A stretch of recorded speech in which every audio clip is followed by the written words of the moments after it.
সাইকেলে চড়ে বিধানসভায় হলদিয়ার বিজেপি বিধায়ক প্রদীপ বিজলি তিনি সাইকেলে চেপে যে দেখতে পাচ্ছেন সেই ছবি তিনি বিধানসভায় পৌঁছন। গত রবিবার প্রধানমন্ত্রী নরেন্দ্র মোদী তিনি তেলেঙ্গানাতে দাঁড়িয়ে বলেছিলেন যে জ্বালানি খরচ বাঁচাতে পেট্রোল ডিজেল খরচ বাঁচাতে তিনি বলেছিলেন। সেক্ষেত্রে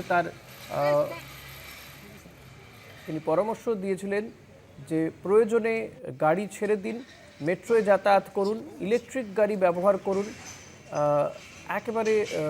তবে প্রধানমন্ত্রীর সেই কথা অক্ষরে অক্ষরে পালন করেছেন হলদিয়ার বিজেপি বিধায়ক। সাইকেলে চেপে তিনি বিধানসভায় পৌঁছলেন। বিশেষ প্রতিনিধি দেবজ্যোতি ঘোষ রয়েছেন। দেবজ্যোতি, বিজেপির বিধায়কের কি বক্তব্য? তিনি সাইকেলে চেপে বিধানসভায় পৌঁছলেন, নিঃসন্দেহে তিনি তো একটা দৃষ্টান্ত স্থাপন করলেন। দেখো, নতুন নতুন নজিরের আজকে অভিজ্ঞতা হলো বিধানসভার অভ্যন্তরে। ভারতীয় জনতা পার্টির হলদিয়া থেকে বিধায়ক হচ্ছেন প্রদীপ বিজলি।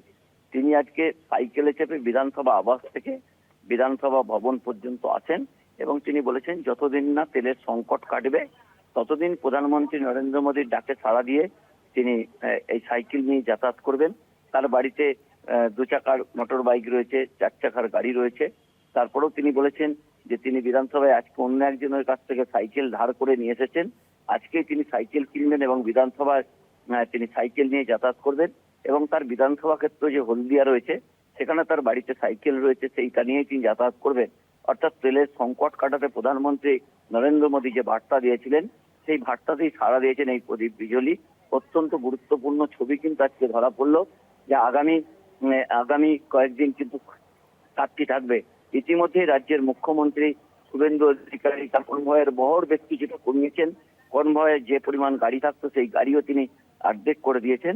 অর্থাৎ প্রধানমন্ত্রী নরেন্দ্র মোদীর ডাকে সাড়া দিয়ে বিজেপি বিধায়করা যে নজির সৃষ্টি করছেন তা কিন্তু এক কথায় অনন্য। অনেক ধন্যবাদ দেবজ্যোতি। কথা বলছিলাম বিশেষ প্রতিনিধি দেবজ্যোতি ঘোষের সঙ্গে। মুখ্যমন্ত্রী তার কনভয়ের অর্ধেক গাড়ি কমিয়ে দিয়েছে, সেই জন্যে আমি মনে করলাম আমিও আজকে সকালে এমএলএ হোস্টেল থেকে সাইকেলে করে আমি বিধানসভায় এসেছি এবং এখন আবার ফিরে যাচ্ছি। আমি যতদিন না তেলের সংকট মিটে আমি ততদিনই এমএলএ হোস্টেল থেকে বিধানসভায় সাইকেলে আসবো। সাইকেল এখানেই আমি জোগাড় করেছি। আচ্ছা, আজকে একটা নতুন সাইকেল কিনবো। আচ্ছা, এখন তো কন্টিনিউ আসা যাওয়া করতে হবে। হ্যাঁ হ্যাঁ, তা সেই জন্য আজকে এই সাইকেল নিয়ে বেরিয়েছি। এই সাইকেলটা রেখে আর একটা সাইকেল কিনবো, আমার নিজস্ব সাইকেল হবে।